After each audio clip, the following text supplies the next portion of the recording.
ওই টাকা ফিরিয়ে আনতে হবে। বাংলাদেশের রুজি রোজগারের অন্যতম গত 19শে জুলাই 7 দফা দাবিতে যে সমাবেশ হয়েছিল, সেই 7 দফা বাস্তবায়ন করা ছাড়া কোন নির্বাচনে বাংলার জমিনে হবে না। বাংলাদেশের বিচার এই স্বৈরাচার পলাতক শেখ হাসিনার বিচার হতে হবে, তার দোষত্বের বিচার হতে হবে এবং চাঁদাবাজ দুর্নীতিবাজ যারা রয়েছেন তাদের আজকে 5 আগস্ট 1 বছর, সেই 1 বছরের বিপ্লবের অর্থ হলো বাংলাদেশ, আগামী বাংলাদেশ হবে ইসলামের বাংলাদেশ, আগামী বাংলাদেশ হবে স্বৈরাচার মুক্ত বাংলাদেশ। আজকে কিছু দলের মধ্যে আমরা অতীত স্বৈরাচারের কথা খুঁজে পাই। আজকে আমরা এই ভাষায় এখানে জাতীয় ভাষা ঘোষণা করতে চাই। 16-17 বছর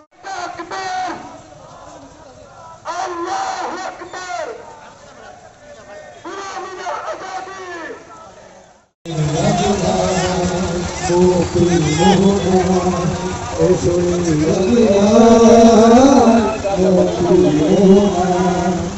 লোকথানের বিনিময়ে পেলাম স্বাধীনতা,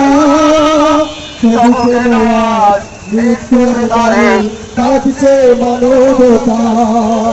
লোকথানের বিনিময়ে পেলাম স্বাধীনতা।